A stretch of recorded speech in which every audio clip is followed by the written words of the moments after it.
திரு அண்ணாமலை போன உடனே அவர் முதல் பேட்டியிலேயே எல்லா கட்சி மாதிரி கம்யூனிஸ்ட் மாதிரி தான் காங்கிரஸ் மாதிரி தான் நான் வந்து பாஜகவையும் அணுகுவேன் சொன்ன பிறகு அப்பதான் அவருடைய உண்மையான சுயரூபம் தெரிஞ்சிச்சு.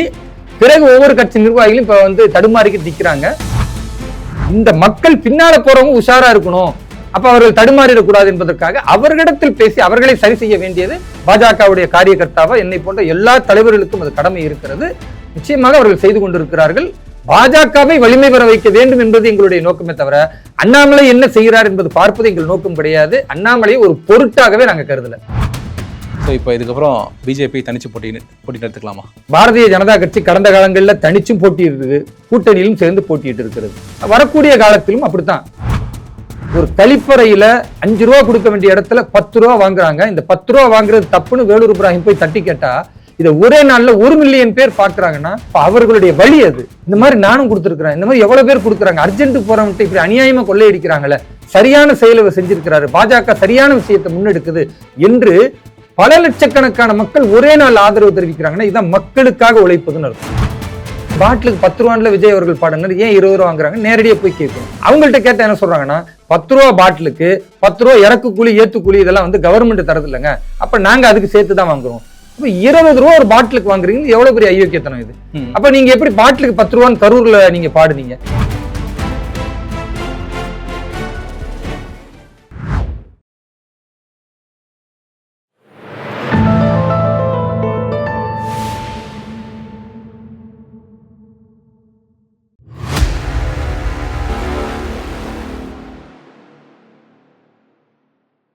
தாமரை டிவி நேயர்கள் அனைவருக்கும் வணக்கம். இன்று நம்முடன் மீண்டும் இணைந்திருக்கும் சிறப்பு விருந்தினர் தேசிய சிறுபான்மையினர் செயலாளர் பாஜகவின் வேலூர் இப்ராஹிம் அவர்கள். சார் வணக்கம். வாழ்க வளமுடன். சார், சுற்றுப்பயணம் செஞ்சுருக்கீங்க, தமிழகம் முழுக்க இங்கே அங்கே லஞ்சம் நடக்குது அப்படின்னு சொல்லி போட்டுட்ருக்கீங்க. இப்போ மக்கள்கிட்டலாம் கருத்து கேட்கும் வந்து விஜய் அவங்களுடைய ஆட்சி லஞ்சம் இல்லாமல் போய்ட்டுருக்கு, சிபிஎஸ்சி ஸ்கூலில் இருக்கவங்களுக்குலாம் வந்து நாங்கள் 25 லட்ச ரூபா லஞ்சம் வாங்காமல் கொடுத்துட்ருக்கோம் அப்படின்னு சொல்லிட்டு பிஜேபியில் தான் கல்வியாளர் மாநில தலைவராக இருக்காங்கன்னு நினைக்கிறேன். அனைத்து பள்ளிகளின் கூட்டுறவு ஏதோ ஒரு போஸ்டிங்கில் இருக்காரு, வந்து ப்ரெஸ் மீட்லாம் கொடுத்துருக்காங்க. இப்படி இருக்கையில் நீங்கள் சுற்றுப்பயணம் ஃபுல்லாக போயிட்டு இங்கே ஊழல் நடக்குது அங்கே நடக்குதுன்னு பேசிகிட்டு இருக்கீங்க. என்ன சார் உண்மையான நிலவரம், கலவரம் என்ன? திமுக ஆட்சியோடு ஒப்பிடும் பொழுது தாவேக ஆட்சி ஊழல் செய்வதில் கொஞ்சம் குறைவு இருக்குது, அதில் மாற்று கருத்து இல்லை. உதாரணத்திற்கு திமுக ஆட்சியில் தலைவரிலிருந்து கவுன்சிலர் வரைக்கும் கொள்ளையடிப்பாங்க. ஆனால் இங்கே வந்து விஜய் தான் நேர்மையாக இருக்கிறேன் என்று காட்டுவதற்கு ரொம்ப முயற்சி செய்கிறாரு. வாழ்த்துக்கள், பாராட்டுக்கள். ஆனால் அவருக்கு கீழே இருக்கிற அந்த ஸ்ட்ரக்சர் இருக்குல்ல, அது இன்னும் சரியாகவே இல்லை. இப்போ உதாரணத்திற்கு சாதாரண விஷயத்திலிருந்து நான் சொல்கிறேன். ஒரு பயணிகள் பேருந்து நிலையம் இருக்குது. அங்கே பேருந்தில் யார் பயணம் பண்ணுவான்னா ஏழை மற்றும் நடுத்தர மக்கள் தான். அந்த மக்கள் ஒரு அர்ஜென்ட்டுக்கு தன்னுடைய இயற்கை உபாதையை கழிப்பதற்கு போனால் டெண்டர் பார்த்தீங்கன்னா 2 ரூபா வந்து சிறுநீருக்கு, 5 ரூபா வந்து மலை ஜலத்திற்குன்னு வச்சுருக்குறாங்க. ஆனால் நீங்கள் போனதுமே 10 ரூபா கொடுன்றாங்க. அந்த மக்களை பொறுத்த வரைக்கும் அவங்க போவதே ஒரு மலை ஜலம் கழிப்பதுக்கு ஒரு அர்ஜென்ட்டான நேரத்தில் இப்போ 10 ரூபாய்க்கு போய் சண்டை போட முடியாது. ரெண்டாவது 10 ரூபா கொடுக்கலாம் உள்ள விட மாட்டேன். இப்போ என்ன பண்ணுவீங்க நீங்கள்? வேறு வழி இல்லை, 10 ரூபா கொடுத்துட்டு போகிறாங்க. இப்போது நிறைய பேர் நான் இந்த விஷயத்தை முன்னெடுக்கும் பொழுது கமெண்ட்டில் என்ன சொன்னாங்கன்னா, பெரிய பெரிய ஊழல்லாம் நடக்குது இதே தாவேக ஆட்சியில், அதையெல்லாம் பேசாமல் இந்த 10 ரூபா ஊழல் நடக்கிறதா நீ கண்டுபிடிப்பியா அப்படின்னு கேட்டாங்க. பெரிய பெரிய ஊழல் எங்கிருந்து ஆரம்பிக்குதுன்னா சின்ன சின்ன ஊழல்களினுடைய வெளிப்பாடு தான் பெருசாக செய்யலான்னு தோணுது. அப்போ சின்னதை அடி வேற நாம் வெட்டிட்டாவே பெருசையும் வெட்ட முடியுன்ற நம்பிக்கையை, எதிர்க்க முடியுன்ற நம்பிக்கையை, அந்த துணிவை மக்களுக்கு கொடுக்க முடியும். அப்போ மக்கள் எல்லோரும் இந்த ஊழலுக்கு எதிரான ஒரு விஷயத்தை பேசணும் அப்படின்னா ஒரு சின்ன சின்ன விஷயத்தை போல்டா நம்ம எதிர்க்கும் பொழுது அதை பார்த்து ஒரு உணர்வு பூர்வமான மக்கள் பெரிய ஊழலையும் எதிர்க்க வருவாங்க.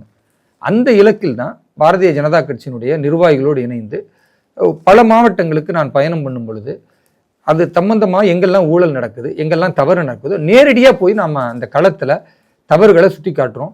அது சம்பந்தப்பட்ட அதிகாரிகளுக்கு கொண்டு போகிறோம். உதாரணத்துக்கு பார்த்தீங்கன்னா சேலம் மாநகராட்சிக்கு உட்பட்ட புதிய பேருந்து நிலையம் இருக்குது. அந்த பேருந்து நிலையம் அங்கு யார் தேர்ந்தெடுக்கப்பட்ட அந்த தொகுதியிலிருந்து பார்த்தா இன்னைக்கு போக்குவரத்து துறை அமைச்சராக இருக்கிற தமிழன் பார்த்திபன். அவர் இருக்கிற அந்த தொகுதியில் ஒவ்வொரு கழிப்பறைகள்லையும் கட்டண கழிப்பறையில் 10 ரூபா வாங்குறாங்க. சாதாரணமாக அங்கே குறைந்தபட்ச மக்கள் வந்து 10,000 பேர் 20,000 பேர் வராங்க. ஒரு 10,000 பேர் 10 ரூபா கொடுத்தா எவ்வளோ வருதுன்னு கொஞ்சம் யோசிச்சு பாருங்க. அப்போ ஒவ்வொரு நாளும் லட்சக்கணக்கில் கொள்ளை நடக்குது. பேருக்கு டெண்டர்னு வச்சுக்கிட்டு திமுக ஆட்சியில் எடுத்தவன் இன்னைக்கு தாவேக ஆட்சியும் சரி பண்ணி சம்பந்தப்பட்டவர்களுக்கு பணத்தை கொடுத்துட்டு தான் அதை நடத்துறாங்க. இது சம்பந்தப்பட்ட இடத்துக்கு நாங்க போய் பேசும் பொழுது அவர்கள் வெளிப்படையாக சொல்றாங்க, ஆமா 10 ரூபா வாங்குறோம். யார் வாங்க சொன்னா? இந்த மாதிரி எங்க டெண்டர் கொடுக்குறவர் தான் வாங்க சொன்னார். இப்போ இந்த அயோக்கியத்தனத்தை மக்களுக்கு நாங்கள் எடுத்து காட்டுவதன் மூலமா நீங்க சொன்னா நம்ப மாட்டீங்க, ஒரு நாளில் மட்டும் 1 மில்லியனை கடந்து என்னுடைய சமூக வலைதளத்துல மக்கள் பார்க்குறாங்க. இது ஒரு பெரிய சந்தோஷமா நான் பார்க்குறேன். ஏன்னா மக்களுக்கு ஒரு விழிப்புணர்வு, அவங்களுடைய வழியை நம்ம சொல்லும் பொழுது அது வெகுஜன மக்கள் ஆதரிக்கிறாங்கன்றதான் இதை நம்ம பார்க்க முடியுது. இப்போ ஒரு நடிகர் ஒரு நடிகை ஏதோ ஒரு டான்ஸ் ஆடுறாங்க அல்லது ஏதாவது ஒரு விஷயத்தை பேசுறாங்கன்னா அதுக்கு 1 மில்லியன் பார்த்தா அது பெரிய விஷயம் கிடையாதுங்க. அதுக்கு பார்ப்பாங்க, அது இயல்பு, டைம் பாஸ். ஆனா ஒரு கழிப்பறையில 5 ரூபா கொடுக்க வேண்டிய இடத்துல 10 ரூபா வாங்குறாங்க. இந்த 10 ரூபா வாங்குறது தப்புன்னு வேலூர் இப்ராஹிம் போய் தட்டி கேட்டா இதை ஒரே நாள்ல 1 மில்லியன் பேர் பாக்குறாங்கன்னா அப்ப அவர்களுடைய வழி அது. இந்த மாதிரி நானும் கொடுத்துருக்கிறேன், இந்த மாதிரி எவ்வளவு பேர் கொடுக்குறாங்க. அர்ஜென்ட் போறவன்ட்டு இப்படி அநியாயமா கொள்ளையடிக்கிறாங்கல்ல, சரியான செயலை செஞ்சிருக்கிறாரு, பாஜக சரியான விஷயத்தை முன்னெடுக்குது என்று பல லட்சக்கணக்கான மக்கள் ஒரே நாள் ஆதரவு தெரிவிக்கிறாங்கன்னா இதான் மக்களுக்காக உழைப்பதுன்னு அர்த்தம். அப்ப அந்த மாதிரி நாங்கள் போகும் பொழுது நேரடியாக அது சம்பந்தமாக மாநகராட்சியினுடைய ஆணையாளரை சந்திச்சு பேசின அடுத்த நாள் மறுபடியும் நான் செக் பண்றதுக்காக வீடியோவை பாக்கெட்ல போட்டுட்டு எங்க ஆட்களை அனுப்புறேன். கட்சி நிர்வாகிகள் போறாங்க. போனதுமே எவ்வளவுன்னு கேட்கறாங்க. இல்ல நீங்க கொடுக்கறத கொடுங்க, கொடுக்கறதெல்லாம் கொடுக்கறதில்ல, எவ்வளவு சொல்லு அப்படின்னா 2 ரூபா தான் யூரினுக்கு, 5 ரூபா தான். இப்ப இது எப்படி மாற்றம் வந்துச்சு? ஒரு கடினமான ஒரு இலக்கு அப்படின்னு நாம நினைக்காம எங்கு தவறு நடந்தாலும் அது எந்த விஷயமாக இருந்தாலும் அதை சுட்டி காட்டணும் அப்படின்ற விஷயத்துல முன்னெடுத்ததுனால இன்னைக்கு ஒரு மாற்றம். இன்னைக்கு சேலத்துல இருக்கக்கூடிய அந்த பேருந்து நிலையம் இந்த மாதிரி 5 ரூபா மட்டுமே வாங்கி உங்க மலம் கழிப்பதற்கு விடுறாங்க. ஆனா தமிழகம் முழுக்க இப்படி மாறி இருக்கா? இல்ல. தமிழகம் முழுக்க மாறணும் என்பதுதான் எங்களுடைய நோக்கம். அப்ப ஏழை மக்களுடைய அடிப்படை தேவைகளை சரி செய்யணும் என்பதற்காக இனி கோவையில, திருச்சியில, மதுரையில எங்கெல்லாம் இப்படி பேருந்து நிலையங்கள்ல கட்டண கழிப்பிட கொள்ளை நடக்குதோ அந்த கொள்ளையை தடுத்து நிறுத்துவதற்கு நாங்க ஒரு ரெய்டு போவோம். பாஜக சார்பா போய் இந்த ஒவ்வொரு கொள்ளைகளையும் வெட்ட வெளிச்சமாக்கி அங்க தமிழக முதல்வர் விஜய் அவர்களுக்கு அந்த இடத்துல நின்று ஒரு காணொலியை காட்டி இப்படி எல்லாம் நடக்குது, நீங்க என்ன பண்ண போறீங்க அப்படின்னு சொல்லும் பொழுது நிச்சயமாக நடவடிக்கை எடுப்பார்கள் நம்புறோம். நடவடிக்கை எடுக்கப்படும் பொழுது பாரதிய ஜனதா கட்சி மக்களுக்காக குரல் கொடுக்குதுன்னு தெரியும். அதே மாதிரி பாத்தீங்கன்னா அதாவது பொது பாதைன்னு இருக்கும். அந்த பாதையை பொறுத்த வரைக்கும் சமீபத்தில் உச்ச நீதிமன்றம் சொன்னிச்சு நடைபாதை நடப்பதற்கு தான். அப்ப அப்படி நடக்கணும் அப்படின்னா நீங்க அந்த பாதையில் நடைபாதையில் இருக்கிற ஆக்கிரமிப்புகள் அகற்றப்படணும். இன்னைக்கு அப்படி கிடையாது. எல்லா நடைபாதைகளிலுமே பெரும்பாலும் ஆக்கிரமிப்பு தான். இத உள்ளாட்சி நிர்வாகம் நிறைவேற்றி அவர்கள் அதை அகற்ற வேண்டும் என்பது கட்டாய கடமை. இப்போ நீதிமன்றம் சொன்ன பிறகும் கூட அப்படி நடக்கல. அதையும் கூட நம்ம சேலத்திலேயே வேறு ஒரு இடத்துல புதிய பேருந்து நிலையத்துக்கு பக்கத்துல பார்த்தோம். இப்ப அதையும் தட்டி கேட்டு அதுக்கு சம்பந்தமா மாநகராட்சி ஆணையாளர் பார்த்து அங்கு உள்ள மிக முக்கியமான அதிகாரிகளை பார்த்து காவல்துறையினிடத்துல பேசி இன்றைக்கு பாத்தீங்கன்னா பெரிய அளவிற்கு அந்த ஆக்கிரமிப்பு அகற்றப்பட்டிருக்கு. அப்போ தட்டுங்கள் திறக்கப்படும்னு கருத்தர் சொல்ற மாதிரி தாவேக ஆட்சியில் கூட ஊழல் என்பதை சுட்டிக்காட்டி அதை தட்டினால் பாரதிய ஜனதா கட்சி எடுத்து சொன்னால் அதற்கான வேலைகள் நடக்கிறது. விஜய் அவர்கள் ஊழல் செய்ய மாட்டேன்னு சொன்னாலும் அவர்களுக்கு கீழே இருக்கிற அதிகாரிகள், அதற்கு கீழே இருக்கிற குத்தகைதாரர்கள், அதற்கு கீழே இருக்கிற சில நிர்வாகிகள் தவறு செய்கிறார்கள், ஊழல் செய்கிறார்கள். அதை நாங்கள் சுட்டி காட்டுறோம். இப்போ ஊழல் என்பது ஒரு நபர் செய்யாமல் இருந்தால் அது ஊழல் இல்லை, ஒட்டுமொத்த நிர்வாகம் ஊழல் செய்யாமல் இருக்கணும். அதை திரு விஜய் அவர்கள் செய்தால் நிச்சயமாக பாரதிய ஜனதா கட்சி வரவேற்கும். எங்களை பொறுத்தவரை என்ன தவறு நடந்தாலும் பாரதிய ஜனதா கட்சி அதை களத்தில் நின்று தட்டி கேட்போம், பயப்பட மாட்டோம். அது திமுக ஆட்சியில் எப்படி எதிர்த்தோமோ, திமுகவினுடைய குறைகளை தவறுகளை சுட்டி காட்டினோமோ, மக்கள் நலனுக்காக உழைத்தோமோ அதே உழைப்பு தாவேக ஆட்சியிலும் தொடரும். தாவேக ஆட்சி என்பது ரீல் மாடலாக இல்லாம ரியல் மாடலாக இருந்தா வரவேற்போம். இப்போ சாராய கடை 717 நான் மூடுறேன்னு சொன்னாரு, வரவேற்றோம். அதே வேளையில சாராய கடையில 10 ரூபா பாட்டிலுக்குன்னு பாட்டு பாடினவர் பாட்டிலுக்கு 20 ரூபான்னு வித்தாரு. உடனே நாங்க ரெய்டுக்கு போனோம். ஒவ்வொரு சாராய டாஸ்மாக் கடைக்குள்ள நுழைஞ்சு எவ்வளவுன்னு விசாரிச்சா 20 ரூபா. அப்ப ஏன் 20 ரூபா வாங்குறீங்க முதல்வர் அவர்களே அப்படின்னு ஜோசப் விஜய் அவர்களை பார்த்து நாங்க கேள்வி எழுப்பின பிறகு ஒரு சின்ன கேள்வி இதுல. இப்போ நீங்கள் கேமராலாம் எடுத்துகிட்டு போகிறீங்க, நிறைய வீடியோ சோஷியல் மீடியாவில் பார்க்க முடியுது. போயிட்டு கேமரா வச்சுட்டு இருக்கோம் 20 ரூபா ஜாஸ்தியாக கொடுத்தா தான் பீர் கொடுப்பீங்களான்னு கேட்குறாங்க.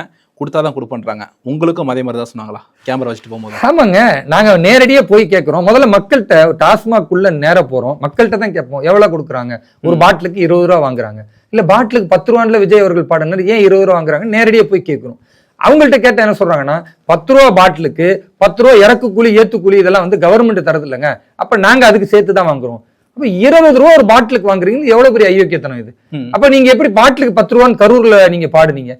அப்ப இன்றைக்கு இருக்கிற விக்னேஷன் சொல்லக்கூடிய மதுவிலக்கு ஆயத்தீர்வைத்துறை அமைச்சர், அவர் இருக்கிறது கிணத்துக்கடவு சட்டமன்ற தொகுதி. அந்த தொகுதியில உள்ள நேரடியா போறோம், பஸ் ஸ்டாண்டுக்கு பக்கத்துலயே சாராய கடை. அவர் சாராயம் குடிச்சு நேரம் வந்து பஸ் ஸ்டாண்ட்ல தான் படுத்து தூங்குறாங்க. அதை காணொலி ஆக்குறேன். அப்ப இதை போட்டு இந்த மாதிரி 20 ரூபா வாங்குறேன்னு சொன்னதுமே அதுக்கு பிறகு இந்த 20 ரூபா வாங்கின 200 பேரை சஸ்பெண்ட் பண்றாரு திரு விஜய் அவர்கள். இந்த மாதிரி நடவடிக்கை எடுக்கணும்னா பாரதிய ஜனதா கட்சி நேரடியாக இறங்கி எந்த டாஸ்மாக்ல எவ்வளவு கொள்ளை நடக்குதுன்னு சொன்ன பிறகு திரு விஜய் அவர்கள் நடவடிக்கை எடுக்கிறார். சரி, இப்போ இந்த கேள்வி கேட்கறதுக்கு சரியான ஆள் நீங்களா தான் இருப்பீங்க. போன ஆட்சியிலும் சரி, இந்த ஆட்சியிலும் 10 ரூபா 20 ரூபா சொல்லி வாங்கிட்டு தான் இருக்காங்க. 12,000 ரூபாய் தான் சம்பளம் கொடுக்குறாங்க டாஸ்மாக்ல இருக்கக்கூடிய ஊழியர்களுக்கு. 2012 சம்பள உயர்வுன்றது இல்லை. எதனால 45,000 கோடி வரக்கூடிய ஒரு துறையில 12,000 கோடி விட்டு என்ன சம்பளம் கொடுக்குறாங்க? டாஸ்மாக் ஊழியர்களை பொறுத்த வரைக்கும் அவர்கள் சம்பள உயர்வுகளுக்காக அதிகமாக போராடலை. ஏன் போராடலைன்னா, திமுக ஆட்சியில அவங்க பார் வைத்துக் கொள்ளலாம், அதுல என்ன வேண்டுமானாலும் பாருக்குள்ள விலை ஏற்றுக் கொள்ளலாம், பாட்டிலுக்கு 10 ரூபா இல்லாம கூடுதலாக சில காசுகளை வாங்கிக்கலாம். அதே மாதிரி மது விற்பனையை பொறுத்த வரைக்கும் 12 மணியிலிருந்து விற்கணும்னா காலையில 6 மணிலேருந்தே விற்பனை ஆகும். அதுல அமைச்சருக்கு ஒரு கட்டிங் போவோம், லோக்கல் கவுன்சிலருக்கு ஒரு கட்டிங் போவோம். இந்த மாதிரியா போன பிறகு அவர்களுக்கு ஒரு பெரிய வருமானம் கிடைக்கும். அப்ப 10,000 ரூபா அவர்களுக்கு சம்பளம்னா கூடுதலாக ஒரு 30-40,000 ரூபாய் கிடைச்சிரும். அதுல ஒரு பெரிய இஷ்யூ இல்லாம இருந்துச்சு, ஓடிக்கொண்டு இருந்தது. ஆனா தவேக ஆட்சியிலும் அதே தொடரும் பொழுது இன்றைக்கு நாங்க பாரதிய ஜனதா கட்சியின் சார்பாக உள்ள நுழைஞ்சு போய் அங்க என்ன நடக்குது, எவ்வளவு கொள்ளையடிக்கிறாங்கன்னு காட்டும் பொழுது இப்ப அவங்க என்ன சொல்றாங்கன்னா, இப்படி நீங்க பண்ணீங்கன்னா எங்களுக்கு வெறும் 10,000 ரூபாய் தானே கிடைக்கும். அப்ப 10,000 ரூபாய் கிடைக்கிறது இது பத்தாதுன்னா அரசாங்கத்துல வந்து நீங்க போராடுங்க, உங்களுடைய உரிமைகளை கேளுங்க. நாங்க பாட்டிலுக்கு 10 ரூபாய் எக்ஸ்ட்ரா வந்து விற்கிறதுனால நீங்க வந்து எங்களை சஸ்பெண்ட் பண்றீங்க, அப்ப நாங்க என்ன பண்றது, இறக்கு கூலி ஏத்து கூலி என்றது எங்களுக்கு பிரச்சனையா இருக்குன்னு திரு விஜய் அவர்கள்ட்டையும் மதுவிலக்குத்துறை அமைச்சர்கிட்டையும் கேளுங்க என்று நாங்கள் சொல்லுவதற்கு ஒரு வாய்ப்பை இந்த முறை நாங்கள் ஏற்படுத்தி இருக்கிறோம். அதனால அந்த மக்கள் பரிதாபத்திற்குரியவர்கள், அந்த மாற்று கருத்துல 10,000 ரூபாய் சம்பளத்துல ஒரு குடும்பம் நடத்த முடியாது. ஆனால் அரசு என்ன சொல்லுகிறது, இவ்வளவுதான் விற்கணும் அப்படின்னா அதை மீறி நீங்கள் விட்டால் அது சட்டப்படி ஒரு தவறு தானே. சட்டப்படி எது தவறோ அதை சுட்டி காட்டுவது பாரதிய ஜனதா கட்சியின் கடமை. அந்த கடமையை நாங்க செய்யறோம். ஏன்னா திமுகவும் எதிர்கட்சி, தாவேகவும் எதிர்கட்சி. சட்டசபையில் விஜய் அவர்கள் உங்கள் அப்பாவை காணோம் அப்படின்னு சொல்லிட்டு தேடினாங்க. அந்த விஷயத்தை பார்த்துருப்பீங்க. டேரக்டாக ஸ்டாலின் அவர்கள் தான் சொல்கிறாங்க. வெளியே வந்துட்டு உதயநிதி அவர்கள் ப்ரெஸ் மீட்டில் சொல்கிறாங்க, ஒரு ட்வீட்டும் போட்டிருந்தாங்க. செங்கல்பட்டில் ஒருத்தங்க கணவரை காணோம் தேடுறாங்க. தமிழகத்துடைய அரசியல் தரம் தாழ்ந்து போதுங்களா? எதனால் அந்த மாதிரி நடக்குதுன்னு நினைக்கிறீங்க? சட்டமன்றத்தை பொறுத்த வரைக்கும் கலைஞர் அவர்கள் பாவாடா நாடையை பற்றி கூட பேசியிருக்கிறாருங்க. அப்போ பாவாடை நாடாவை பற்றி பேசுறது வந்து ரொம்ப பரிசுத்தமான அரசியலா அப்படின்னு கேள்வி கேட்டிங்கன்னா தவறுன்னு சொல்லலாம். அதே மாதிரி மாண்புமிகு முன்னாள் முதல்வராக இருந்த அம்மையார் ஜெயலலிதா அவர்களை காயப்படுத்தி அவருடைய முடியெல்லாம் பிடிச்சி இழுத்து இதெல்லாம் வந்து சட்டமன்றத்திலே நடந்தது, திமுக ஆட்சியில தான் நடந்தது. அப்போ அது சட்டமன்றத்தினுடைய நாகரீகமா அப்படின்னு கேட்டால் அதற்கு யாருமே பதில் சொல்ல மாட்டாங்க. சட்டமன்றம் என்பது ஒரு மாண்பிற்குரியது, மதிப்பிற்குரியது என்பதில் மாற்று கருத்து இல்லை. ஆனால் கடந்த கால வரலாற்றில் அது திமுக ஆட்சியாக இருந்தாலும் சரி, அல்லது கடந்த கால காங்கிரஸ் ஆட்சியா இருந்தாலும் சரி, இன்றைக்கு இருக்கிற தாவேக ஆட்சியா இருந்தாலும் சரி, எதிரில் யார் இருக்கிறார்களோ அவர்களை இழிவுபடுத்துவது, அவர்களை அசிங்கப்படுத்துவது என்பது ஆளும் வர்க்கத்தின் இயல்பான குணமாக இருக்கிறது. அப்ப இந்த குணத்தை வெளிப்படுத்துறதுல அன்றைக்கு இருந்த காங்கிரஸ் தலைவர்களும் அதை தான் செஞ்சாங்க. பிறகு திமுக தலைவர் அந்த கலைஞர் அவர்களும் அதான் செஞ்சாங்க. இன்னைக்கு இருக்கக்கூடிய திரு விஜய் அவர்களும் அதையே தான் செய்யறாரு. அதனால சட்டமன்றத்தின் மாண்பை பற்றி திரு விஜய் அவர்களுக்கு புத்தி சொல்வதற்கு திமுகவுக்கும் தகுதி கிடையாது. விஜய் அவர்கள் இன்றைக்கு இவர் செய்யறாருன்னா, அதாவது என்ன நாம் விதைக்கிறோமோ அதுதான் விளையும். நாளைக்கு இதே விஜய் அவர்களை வச்சு செய்யறதுக்கு அடுத்து எதிர்கட்சியா அவர் இருக்கும் பொழுது, அல்லது அடையாளம் தெரியாமல் போகக்கூடிய நேரத்தில் வேற ஒரு கட்சி வரும் ஆட்சியை பிடிக்கும் பொழுது, அப்ப அந்த மாதிரியான சூழலை அவரும் எதிர்கொள்வார். அதனால கடந்த காலத்தில் என்ன செய்தார்கள் என்பதற்கு ரிவேஞ்ச் எடுக்கிற ஒரு தலைவரா இல்லாம மக்களுக்காக நாம் எதை செய்ய வந்திருக்கிறோமோ அதை செய்யக்கூடிய ஒரு கண்ணியமிக்க தலைவராக திரு விஜய் வர வேண்டும் என்பதுதான் எங்களுடைய எதிர்பார்ப்பு. சார், இப்போ நேற்றுக்கு ஏவாவேலு அவங்களுடைய வீட்டில் ரைட் பண்ணியிருக்காங்க. அந்த ரைடோடைய அடிப்படையாக சொல்லப்படக்கூடியது 2021 ஒரு 3 கோடி ரூபாய்க்கு ரோடு போடுறாங்க. அது ரோடே போடாமல் அந்த 3 கோடி ரூபாய் எடுத்துட்டாங்கன்னு சொல்லிட்டு அறப்போர் இயக்கம் அப்போ ஆதாரத்தோட ஒரு கேஸ் ஃபைல் பண்ணியிருந்தாங்க. கிட்டத்தட்ட 6 வருஷம் ஆயிடுச்சு. இப்போ ஒரு 6 வருஷம் ஆயிடுச்சுன்னு வச்சுப்போம். இன்ன வரைக்கும் ஆதாரம் இருக்குன்னு சொல்லிட்டு நினச்சிட்டு ரைடு போனாங்களா? இது வந்து ஒரு பழிவாங்கும் நடவடிக்கை நினைக்கிறீங்களா தாவேக அரசாங்கம் திமுக? இயல்பாகவே ஒரு நபரின் வீட்டுக்கு, அவர் அமைச்சராக இருக்கட்டும் இல்லை அரசு அதிகாரியா இருக்கட்டும், அவருடைய வீட்டுக்கு திடீரென்று ரெய்டு போனா பாதிக்கப்பட்டவர்கள் தரப்புல இருந்து என்ன சொல்லுவாங்கன்னா, இது அரசியல் காழ்ப்புணர்ச்சி அப்படின்னு சொல்லுவாங்க. இப்ப மத்திய அரசு இங்க பல நபர்களுடைய வீட்டிற்கு, பல அமைச்சர்களுடைய வீட்டுக்கு உள்ள நுழைந்து அமலாக்கப் பிரிவு வந்து சோதனை செய்யும் பொழுதும் மத்திய அரசு அடக்குமுறை செய்கிறது, அரசியல் பழிவாங்கன்னு சொல்லுவாங்க. இது இயல்பு. யார் வீட்டுக்கு போறவங்களோ இல்ல அது சம்பந்தப்பட்ட எந்த கட்சியோ அதை சொல்லுவாங்க. நம்ம அதுக்குள்ள போக வேண்டாம். ஆனா இது நடக்கணுமா வேண்டாமான்னா நிச்சயமா நடக்கணும். ஏவா வேலு அவர்கள் பெரிய அளவுக்கு ஊழல் செய்திருக்கிறார் என்று அறப்போர் இயக்கம் மட்டுமல்ல, பாரதிய ஜனதா கட்சியும் பல்வேறு அவர் மீது உள்ள ஊழல் குற்றச்சாட்டுகளை நாங்கள் எடுத்து வச்சிருக்கிறோம். கடந்த காலத்தில் அது ஜனாதிபதி அவர்களிடத்திலும் ஆளுநர் அவர்களிடத்திலும் இந்த குற்றச்சாட்டை வந்து கொண்டு போய் சேர்த்து இருக்கிறோம். அப்ப இந்த மாதிரி ஒரு புனிதர் இல்ல, அவர் ஊழல்வாதி தான் என்பதை நாங்களும் வெளிப்படையாக ஆதாரத்தோடு பேசியிருக்கிறோம். அந்த அடிப்படையில் இன்றைக்கு வரக்கூடிய ஆட்சியில் இருக்கிற திரு விஜய் அவர்கள் அது சம்பந்தமாக நடவடிக்கை எடுக்கிறார். அதே மாதிரி அங்கு வந்து லஞ்ச ஒழிப்புத்துறையோ அல்லது யாரெல்லாம் உள்ள நுழைஞ்சு செக் பண்ணணுமோ ரைடு பண்ணணுமோ அந்த அதிகாரம் பெற்றவர்கள் போறாங்க, பார்க்கிறார்கள், கண்டுபிடிக்கிறார்கள், ஆவணத்தை எடுத்திருக்கிறார்கள், வழக்கு போட்டிருக்கிறார்கள் என்றால் இதை நாங்கள் வரவேற்கிறோம். ஏன்னா ஊழல்வாதிகள் ஒழிக்கப்பட வேண்டும் என்பது பாரதிய ஜனதா கட்சியின் கொள்கை. அதை தாவேக அரசு செய்தாலும் நிச்சயமாக அதை வரவேற்போம். அதுல எந்த காழ்ப்புணர்ச்சியோ இல்ல அதுல ஒரு அரசியல் உள்நோக்கத்தை சொல்ல வேண்டியதோ எங்களுடைய கடமையோ விருப்பமோ இல்லை. நிச்சயமா சார். இப்போ அண்ணாமலை அவர்கள் போயிட்டு வீதி லீடர்ஸ் அப்படின்ற அந்த ஃபவுண்டேஷன் ஆரம்பிச்சதுக்கப்புறம் என்ன ஒரு செயல்பாடும் இல்லை அப்படின்னு சொல்லி ஒரு விமர்சனம் வந்துட்டே இருந்தது. 50 லட்சம் பேர் வந்ததுக்கப்புறம் தான் செயல்பட ஆரம்பிக்க போகிறோம் அப்படின்னு ஒரு விஷயம் சொல்லியிருந்தாலும் ஜூலை 1ஆம் தேதியே எங்களுடைய செயல்பாடு களப்பணி ஆரம்பிக்க போகிறோன்னு சொல்லியிருக்காங்க. எப்படி பார்க்குறீங்க? அண்ணாமலை அவர்கள் ஒரு தனி மனிதர். அவர் பாரதிய ஜனதா கட்சிக்கு வந்தார். கட்சியில் மூலமாக அவர் என்ன விளம்பரத்தை பெற முடியுமோ அதை பெற்றார். அதன் பிறகு தனக்கான ஒரு இடத்தை பிடித்து விட்டோம், மக்கள்கிட்ட வந்து நாம ரீச் ஆயிட்டோம், இதுக்கு மேல பாரதிய ஜனதா கட்சியில இருக்க தேவையில்லை என்று அவர் முடிவெடுத்து அவர் வெளியே போய் இப்போ ஒரு புதிய அமைப்பு, பிறகு புதிய கட்சி ஆரம்பிக்க போகிறேன்னு சொல்றாரு. இது எல்லாமே ஒரு அடிப்படையில் ஒரு விஷயத்தை புரிஞ்சுக்கணும். அவர் தனி மனிதராக வந்தார் போனார், அது ஒரு பெரிய விஷயம் கிடையாது. அவர் பின்னால் போன கூட்டத்தை எல்லோரும் பேசும்போது பாஜகவில இருந்து போயிட்டாங்க, 18 லட்சம் உறுப்பினர் சேர்ந்துட்டாங்க அப்படின்னு சொல்றாங்க. இந்த 18 லட்சம் உறுப்பினர்கள் அண்ணாமலை அவர்களுக்காக போனாங்களான்னு நிச்சயமா கிடையாதுங்க. ஏன்னா இதுல பல பேர், பல லட்சக்கணக்கான பேர் அடிப்படையில பாரதிய ஜனதா கட்சியில் இருக்கிற மாவட்ட தலைவர்களோடு, மண்டல் தலைவர்களோடு அல்லது மாநில நிர்வாகிகளோடு இணக்கம் இல்லாமல் பிரச்சனையில பல நாட்கள் குமுறிக்கிட்டே இருந்தாங்க. அந்த குமுறலுக்கு சரியான தீர்வு கிடைக்காமலே இருந்துச்சு. அது திரு அண்ணாமலை அவர்கள் காலத்திலையும் கிடைக்கல, இப்ப இருக்கிற தலைவர் காலத்திலும் கிடைக்கலன்னு அவங்க நினைச்சாங்க. அப்ப இந்த குமுறலுக்கு விடிவு காலம் இல்லை என்று நினைக்கும் பொழுது திடீர்னு பிஜேபியை உடைச்சுக்கிட்டு நான் போறேன் அப்படின்னு திரு அண்ணாமலை போன பிறகு உடனடியாக இந்த மாவட்ட தலைவரை பிடிக்கல, இல்ல மண்டல் தலைவரை பிடிக்கலன்ற காரணத்திற்காக அதிகம் மக்கள் போய் என்ன செஞ்சாங்க, அண்ணாமலை அவர்கள் பின்னால போய் சேர்ந்தார்களே தவிர பாஜகவுடைய சித்தாந்தம் பிடிக்கலன்னு யாரும் போகல.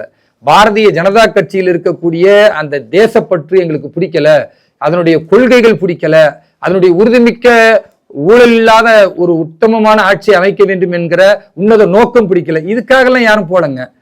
இங்க இருக்கிற நிர்வாக பிரச்சனையே எங்களுக்கு காது கொடுக்கல, நிர்வாகம் எங்களை வந்து கண்டுக்கிடல, அப்ப நாங்க இத்தனை வருஷமா உழைச்சிருக்கோம், எங்களுக்கு என்ன மரியாதைன்னு வெறுத்துக்கிட்டு இருந்தவங்க, பொறுமை கொண்டு இருந்தவர்கள், போக வழி இல்லாம இருந்தவங்க. ஏன்னா வேற கட்சிக்கு அவங்க போக முடியாது பாருங்க, வேற கட்சிக்கு இப்ப அதிமுகவுக்கோ திமுகவுக்கோ போக முடியாது, ஏன்னா இங்க சித்தாந்த ரீதியாக இருந்தவங்க.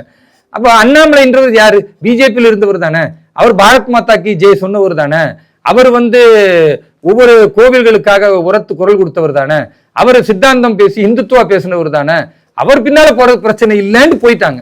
அதுதான் நிலைமை. ஆனா திரு அண்ணாமலை போன உடனே அவர் முதல் பேட்டியிலேயே எல்லா கட்சி மாதிரி, கம்யூனிஸ்ட் மாதிரி தான், காங்கிரஸ் மாதிரி தான் நான் வந்து பாஜகவையும் அணுகுவேன்னு சொன்ன பிறகு அப்பதான் அவருடைய உண்மையான சுயரூபம் தெரிஞ்சிச்சு.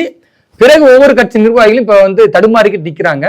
இப்படி தடுமாறி நிற்கக்கூடியவர்களை பாரதிய ஜனதா கட்சியின் சார்பா என்னை போன்ற நிறைய தலைவர்கள் ஒவ்வொரு மாவட்டத்திலையும் போய் யாரெல்லாம் வெளியேறி இருக்கிறார்களோ அவர்களை உட்கார்ந்து பேசி சரி பண்ணி கூட்டிட்டு வந்து அவர்களை இன்றைக்கு நிர்வாகத்திற்குள்ள உள்ள நுழைக்கிறோம். உதாரணத்திற்கு இன்றைக்கு காலையில பாஜகவுடைய மாநில தலைவர் திரு நயினார் நாகேந்திரன் அவர்கள் தலைமையில வேலூர் மாவட்டத்துடைய முன்னாள் தலைவர் திரு மனோகர், அவர் மட்டுமல்ல அவர் கூட இருக்கக்கூடிய யாரெல்லாம் வீத லீடர்னு சொல்லக்கூடிய அண்ணாமலை அவர்களுடைய அந்த இயக்கத்துல சேர்ந்தாங்களோ அதுல இருக்கிற அத்தனை பேர்களும் இன்னைக்கு திரும்பி வந்திருக்காங்க. ஏன்னா சொல்லி புரிய வச்சோம், நீங்க எப்படி கோச்சிட்டு போலாம், நீங்க தான் இந்த கட்சிக்காக பாடுபட்டீங்க, நீங்க சிறைக்கு சென்றீங்க, உங்க மேல வழக்குகள் இருக்குன்னா கட்சிக்காக வழக்குகள் வாங்குறீங்க. அது மட்டும் அல்லாம இங்க இருக்கக்கூடிய 20 வருஷம் 30 வருஷம் உழைத்தவர்கள் என்ன எதிர்பார்ப்போடு நீங்கள் அண்ணாமலை பக்கம் போறீங்க, உங்களுடைய வீடு, உங்களுடைய குடும்பம், சண்டை நடந்தாலும் இங்க நின்று போராடணும், வாங்க பேசுவோம்னு சொல்லி அவர்களை பேசி கொண்டு வந்து இன்றைக்கு மாநில தலைவரோடு அரவணைத்து இன்றைக்கு அவர்கள் மீண்டும் பாரதிய ஜனதா கட்சியில் உத்வேகமா வேலை செய்யறாங்க. இப்படி ஒவ்வொரு மாவட்டத்திலும் யாரெல்லாம் அண்ணாமலை அவர்கள் பின்னால் போனார்களோ அவர்களை அரவணைத்து அழைத்து வருவதற்கான வேலைகள் நடந்து கொண்டிருக்கிறது. நிச்சயமா நடக்கும். எண்ணிக்கையில வேணா 18 லட்சம் இருக்கும். திரும்பவும் நீங்க அவர் ஒரு அமைப்பா கட்சியா மாட்டும் போது பார்த்தா 18 லட்சம் ஒரு 8, 7, 6 லட்சத்துக்கோ குறைஞ்சு போயிடும். ஏன்னா யாரெல்லாம் எதிர்பார்த்து அண்ணாமலையை நோக்கி போனார்களோ அவர் இந்துத்துவ சித்தாந்தத்தையோ அல்லது பாரத தேசத்தின் முன்னேற்றத்தை பற்றி பேசாமல் அரசியலில் எப்படி தமிழகத்தில் தான் கால் பதிக்க வேண்டும் என்ற சுயநல நோக்கத்தோடு செல்வார் என்பதை புரிந்து கொண்டு அவர்களும் திரும்பி வருவார்கள். நிச்சயமாக பாரதிய ஜனதா கட்சி முன்பை விட இப்பொழுது இன்னும் வீரியமாக செயல்பட ஆரம்பித்திருக்கிறது. களத்தில் நிற்கும் பொழுது யாரெல்லாம் எதிர்க்கிறார்களோ அவர்கள் கதி கலங்கி போவார்கள். சரி, இப்போ அண்ணாமலை அவர்கள் என்ன செய்திருக்கணும்னு நினைக்கிறீங்க? ஏன்னா இப்போ வெளியே போயிட்டாங்க. இப்போ வெளியே போயிட்டாலும் பிஜேபி வந்து ஒரு எதிர்கட்சி மாதிரி தான் இப்போ அவருக்கு இருக்க போகுது. அப்போ பிஜேபி அவர் எதிர்க்க தானே வேணும், எல்லா கட்சியும் மாதிரி. இல்லை வேற என்ன செஞ்சிருக்கணும்னு நினைக்கிறீங்க? அண்ணாமலை என்ன செய்யணுன்றத நான் முடிவு செய்ய முடியாதுங்க. அது அவருடைய விருப்பம். ஒருவர் விரும்பினால் இருக்கலாம், விரும்பினால் செல்லலாம். இல்லை, யாருமே குறிப்பிட்டிருக்கீங்க, அதனால அதை தான் சொல்ல அவர் விருப்பம். ஆனா அவர் போன பிறகு அவர் தனக்காக ஒரு கட்டமைப்பை ஏற்படுத்துவதற்கு அவர் பாஜகவே ஃபியூச்சர்ல எதிர்ப்பார்ன்றதான் என்னுடைய எதிர்பார்ப்பு. அப்படித்தான் இருக்கும் அவருடைய மனநிலைன்னு. அப்படி எதிர்த்தாலும் அதை பற்றி பெருசா நாங்க அக்கறைப்பட போவதில்லை. ஏன்னா அவர் வெளியே போயிட்டார். அவர் பின்னால் போறாங்கல்ல, அவர்கள் அண்ணாமலை ஏதோ ஒரு சித்தாந்தத்தின் அடிப்படையில, ஒரு கொள்கையின் அடிப்படையில ஒரு கட்டமைப்பை ஏற்படுத்தி அதன் மூலம் தமிழகத்தை ஒரு தேசிய உணர்வுள்ள ஒரு மாநிலமாக மாற்றப் போகிறார்னு நம்பி போனா அப்படி நடக்காது. அது ஒரு ஏமாற்று வேலை. அண்ணாமலை அவர்களும் திராவிடியன் பாலிடிக்ஸை தான் ஃபாலோ பண்ணுவாரு. அவரும் விஜய் அவர்களுக்கோ அல்லது திமுகவுக்கோ எதிராக கவுண்டர் கொடுத்தா கூட தமிழ் மண்ணு தமிழ்னு சொல்லி இந்த தமிழ் மொழி வெறியை ஏற்படுத்த பாடுபடுவார் தவிர கடந்த காலத்தில் அவர் என்ன நிலைப்பாட்டில் பேசினாரோ அதற்கு நேர் முரணாகத்தான் பேசுவார். அதான் நடக்க போகுது. அதனால அண்ணாமலை அவர்கள் பேசுகிறாருன்னு அது அவர் தனிப்பட்ட விருப்பம், அவர் தான் பேசுவார்னு நான் சொல்றேன். இந்த மக்கள் பின்னால போறவங்க உஷாரா இருக்கணும், அப்ப அவர்கள் தடுமாறிடக்கூடாது என்பதற்காக அவர்களிடத்தில் பேசி அவர்களை சரி செய்ய வேண்டியது பாஜகவுடைய காரியகர்த்தாவா என்னை போன்ற எல்லா தலைவர்களுக்கும் அது கடமை இருக்கிறது. நிச்சயமாக அவர்கள் செய்து கொண்டிருக்கிறார்கள். பாஜகவை வலிமை பெற வைக்க வேண்டும் என்பது எங்களுடைய நோக்கமே தவிர அண்ணாமலை என்ன செய்கிறார் என்பது பார்ப்பது எங்கள் நோக்கம் கிடையாது. அண்ணாமலையை ஒரு பொருட்டாகவே நாங்க கருதல. சரி, இப்ப வெஸ்ட் பெங்கால்ல சுவேந்து அதிகாரிகள் 2021 மம்தா பானர்ஜி அவங்களை எதிர்த்து போட்டி போட்டு வெற்றி பெற்றாங்க எம்எல்ஏவா. அதுக்கப்புறம் அவர் எதிர்கட்சி தலைவராக்கினாங்க. ஒரு 5 வருஷமா அவர் தான் சிஎம் கேண்டிடேட் அப்படின்னு சொல்லிட்டு மக்கள்கிட்ட வந்து சொல்லிட்டு இருந்தாங்க. இப்போ பங்களாதேஷ்லேருந்து ஊடுருவாங்க. இந்த எல்லா பிரச்சனையும் தீர்த்து வைக்க போகிறது சுவேந்து அதிகாரி அப்படின்னு சொல்லிட்டு தான் ஒரு தலைவர் அப்படின்னு சொல்லி நம்பினாங்க. சுவேந்து அதிகாரிக்காக ஓட்டு போட்டாங்க, பிஜேபிக்காக போட்டு போட்டாங்க. தமிழக பாஜகவுக்கு ஒரு லீடர் ஒருத்தவங்க வேணும்ல, ஒரு லீடர் ஒருத்தவங்கள கண்டினியூஸாக வளர்த்துட்டே இருக்கணும்ல, மாற்று கட்சி மாதிரி. பாரதிய ஜனதா கட்சியை பொறுத்த வரைக்கும் அடிப்படையில் எவ்வளவு பெரிய தலைவராக இருந்தாலும் மாநில தலைவராக இருமுறை தாங்க இருக்க முடியும். மொத்தத்துக்கு 6 வருஷம் தான். இப்படி இருமுறை இருக்க முடியும் என்ற இந்த பைலாவின் அடிப்படையில் தான் இன்றைக்கு 22 மாநிலங்கள்ல ஆட்சியை பிடிச்சிருக்கும். திரு சுவேந்து அதிகாரி அவர்கள் உட்பட யாருமே இருமுறைக்கு மேல இல்லை. இதுல இருந்து என்ன நாம சொல்ல வரோம்னா, இந்த கட்சியில் நிரந்தரமாக ஒரு தலைவர் என்ற போஸ்ட்ல ஒருத்தர் இருக்க முடியாதுங்க. தலைவர்கள் மாறிக்கொண்டே இருப்பார். சுவேந்து அதிகாரி அவங்களும் தலைவர் கிடையாது, ஆனா சிஎம் முன்னிறுத்தப்பட்டார். அதான் நாங்களும் சொல்றோங்க. சிஎம் முன்னிறுத்தப்படுவது எப்பொழுதுன்னா, எதிர்கட்சியாக பாரதிய ஜனதா கட்சி இருந்தது. எதிர்கட்சியிலிருந்து ஆளுங்கட்சி வருவதற்கு ஒரு சிஎம் தேவைப்படும், அதற்கு ஒரு முகம் தேவைப்படும் என்று முன்னிறுத்தது வேற. பாரதிய ஜனதா கட்சி தமிழகத்துல எதிர்கட்சியா இல்ல, நீங்க நல்லா புரிந்து கொள்ளணும். எதிர்கட்சி அதிமுக தான் இருந்தது. அப்ப அதிமுகவோடு கூட்டணி அமைக்கும் பொழுது கூட்டணிக்கு அதிமுக தலைமை தாங்குகிறது என்றால் அப்ப அதிமுகவை தான் முதல்வர் கேண்டிடேட்டா அவங்க அறிவிப்பாங்க. அதை தான் நாமளும் ஆதரிக்கின்ற நிலை இருக்கு. இந்த நிலை தொடராதுன்னு சொல்றேன். வரக்கூடிய காலத்தில் பாரதிய ஜனதா கட்சியின் ஒரு மிகச்சிறந்த ஒரு முதல்வர் முகமாக நிச்சயமாக ஒரு மாநில தலைவராக அல்லது ஒரு மிகச்சிறந்த ஆளுமை படைத்தவராக ஒருவரை முன்னிறுத்துவார்கள். அது நடக்கும். அது முன்கூட்டியே முன்னிறுத்துவார்கள் அல்லது வெற்றிக்கு பிறகு கூட நிறுத்துவார்கள். மக்களிடத்தில் மிகச்சிறந்த தலைவராக யாரெல்லாம் வருகிறார்களோ அவர்கள் அத்தனை பேரும் பாரதிய ஜனதா கட்சிக்கான தலைவர்கள், மக்களின் தலைவர்கள், இந்த தேசத்திற்கான தலைவர்களாக நாங்கள் முன்னிறுத்துவோம். அதுல எந்த ஒரு ஈகோவோ இவர் எங்களுக்கு முன்னால வந்துட்டார், அவர் எங்களுக்கு பின்னால வந்துட்டாருன்னு எந்த வேற காழ்ப்புணர்ச்சியும் இருக்காது. ஏன்னா எங்களுக்கு தேசம் முதன்மையானதுன்னு நினைக்கிறோம். அதனால் தேசத்தின் வளர்ச்சிக்காக, தமிழகத்தின் வளர்ச்சிக்காக பாரதிய ஜனதா கட்சி நல்ல தலைவர்களை வரக்கூடிய காலங்களில் முன்னிறுத்தும். ஸோ இப்போ இதுக்கப்புறம் பிஜேபி தனிச்சு போட்டி எடுத்துக்கலாமா? பாரதிய ஜனதா கட்சி கடந்த காலங்களில் தனிச்சும் போட்டியிருக்கு, கூட்டணியிலும் சேர்ந்து போட்டியிட்டு இருக்கிறது. வரக்கூடிய காலத்திலும் அப்படித்தான். நீங்க சூழல் தான் முடிவு செய்யும். தேர்தல் அரசியலை பொறுத்த வரைக்கும் முன்கூட்டியே முடிவெடுத்துட்டு அதை நடைமுறைப்படுத்த முடியாது. அதனால் வரக்கூடிய உள்ளாட்சி தேர்தலில் தனித்து போட்டியிட போகிறோமா அல்லது கூட்டணியோடு போட்டியிட போகிறோமா என்பதை எங்களுடைய மாநில தலைவர் திரு நயினார் நாகேந்திரன் அவர்களும் மாநில நிர்வாகிகளும் ஒன்று கூர்ந்து முடிவு செய்து தேசிய தலைமைக்கு அனுப்பி தேசிய தலைமை அதை பரிசீலனை செய்து இல்லை கூட்டணியில் நீங்கள் சேர்ந்தால் நல்லா இருக்கும் அப்படின்னு அவங்க சொன்னாங்கன்னா அதன் அடிப்படையில் செயல்படுவோம். அல்லது தனித்து போட்டியிடுங்கள் என்று சொல்லிவிட்டால் தனித்து போட்டியிடக்கூடிய ஒரு மிகப்பெரிய தளத்தை நாங்கள் முன்னிறுத்தி வேலை செய்வோம். எதுவாக இருந்தாலும் ஒட்டுமொத்த மக்களின் முடிவை தான் தேசிய தலைமை நிச்சயமாக எடுக்கும். அப்ப மக்களின் கருத்தை எடுக்கும் பொழுது மகத்தான வெற்றியும் எங்களுக்கு கிடைக்கும். சரி, இப்போ அண்ணாமலை அவர்கள் கட்சியை வளர்க்கவே இல்லை அப்படின்னு சொல்லிட்டு நிறைய அரசியல் உணர்வுகள் பேசிட்டு இருக்காங்க. 2014 மதிமுக விசிக எல்லாமே இருந்த ஒரு தேமுதிக இருந்த ஒரு கூட்டணியில் 18% வாங்கினதுக்கும் பிஜேபியோட தலைமையில் 18% வாங்கினதும் எப்படி பிஜேபி வளரவே இல்லை அப்படின்னு சொல்கிறாங்க. ஏன்னா இப்போ விசிக இல்லை, மதிமுக இல்லை, தேமுதிக இல்லை, இல்லாத ஒரு பாஜக தலைமையிலான கூட்டணியை 18% அண்ணாமலை வாங்க வச்சிருக்காங்க. அது வளர்ச்சி தானே சார்? திரு அண்ணாமலை அவர்களால் பாரதிய ஜனதா கட்சி வளர்ச்சி அடைந்ததா என்றால் நிச்சயமாக வளர்ச்சி அடைந்தது. அதுல எந்த மாற்று கருத்தும் இல்லை. வேலூர் இப்ராஹிம் அண்ணாமலையை கடுமையாக எதிர்த்தவராயிற்று. எப்படி பாஜக அவர் மூலமா வளர்ந்துச்சு நீங்க சொல்றீங்கன்னா அது உண்மையை பேசுறதுல எனக்கு மாற்று கருத்தே கிடையாது.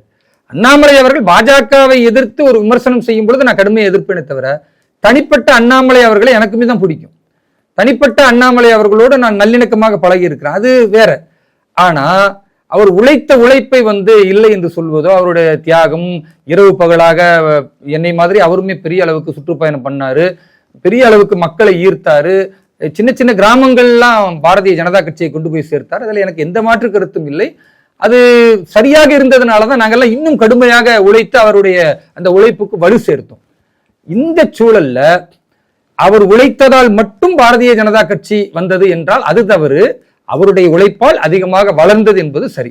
ஏன்னா அதற்கு முன்னால் மிகப்பெரிய தலைவர்களாக, மிகப்பெரிய ஆளுமை மிக்கவர்களாக ஐயா இளகணேசன் அவர்கள் இருந்திருக்கிறார்கள். அதே மாதிரி அக்கா தமிழிசை சவுந்தரராஜன் அவங்க இருந்திருக்கிறாங்க. அதன் பிறகு வந்த டாக்டர் எல் முருகன் அவர்கள் இருந்திருக்கிறாங்க. இவங்கெல்லாம் உழைச்சிருக்கிறாங்க. இவர்கள் உழைத்த உழைப்பை விட இவர் உழைத்த உழைப்பு ஏன் இவ்வளவு சீக்கிரமா போனுச்சுன்னா, அவர்கள் காலத்தில் சோசியல் மீடியா அந்த அளவுக்கு ஒரு பலம் வாய்ந்த ஆயுதமா பயன்படுத்த முடியல. இவர் காலத்துல வார் ரூம், சோசியல் மீடியா, இன்ஸ்டாகிராம் எல்லாமே மக்களுக்கு இவர் பேசுற எல்லாமே டக்கு டக்கு டக்குன்னு கிராமங்கள் வரைக்கும் கொண்டு போவது, ஒரு அதிரடி அரசியல் செய்தார். அதெல்லாம் மக்களுக்கு ரீச் ஆனது, அதுல மாற்று கருத்து இல்லை. நான் என்ன சொல்றேன், இன்றைய தேதியில் வேலூர் இப்ராஹிம் மாநில தலைவர்னு மத்திய தலைமை அறிவிக்குதுன்னு வைங்க, இன்னைக்கு இருக்கிற சோசியல் மீடியா வச்சு நானுமே இன்னும் அக்ரஸிவ் ஒரு பாலிடிக்ஸ் என்னால செய்ய முடியும், மக்களிடத்துல போய் நல்ல விஷயங்களை சேர்க்க முடியும். இதே தாவேக அரசை இன்னும் கடுமையா எதிர்க்க முடியும். தாவேகோடைய ஊழலை ஒழிப்பதற்கு நான் கடுமையா பாடுபட முடியும். எந்த ஒரு தற்சார்பு சுயசார்பு என்கிற விஷயங்களை எல்லாமே ஆதரிக்காம உண்மையாகவே பாரத பிரதமர் எதை சொன்னாரோ அந்த தேசத்திற்கான முன்னேற்றத்தை கொண்டு போய் சேர்க்க முடியும். அப்போ நான் இருந்தா அது மிகப்பெரிய அளவுக்கு வளரும். என்னை மாதிரி இன்னொருத்தருக்கு அந்த வாய்ப்பு கொடுத்தா அது மிகப்பெரிய அளவுக்கு வளரும். இன்னைக்கு எல்லாருமே தலைவர்களாக பாரதிய ஜனதா கட்சியில கடும் உழைப்பாளர்களாக மக்களிடத்தில் மிகப்பெரிய அறிமுகம் பெற்றவர்களாக இருக்கிறார்கள். அதற்கு காரணம் சோசியல் மீடியா. இன்னைக்கு நான் ஒரு பதிவு போட்டா மில்லியன் கணக்கில் மக்கள் பாக்குறாங்கன்னா அப்போ வேலூர் இப்ராஹிமை பிடிச்சிருக்குன்ற காரணம் மட்டும் இல்ல, அவர் எடுக்கிற முன்னெடுப்பு மக்களுக்கானதாக இருக்கிறது, மக்கள் வரவேற்கிறாங்க. அதுதான் மில்லியன் கணக்கில் பார்வையாளர்கள் பார்ப்பதற்கு.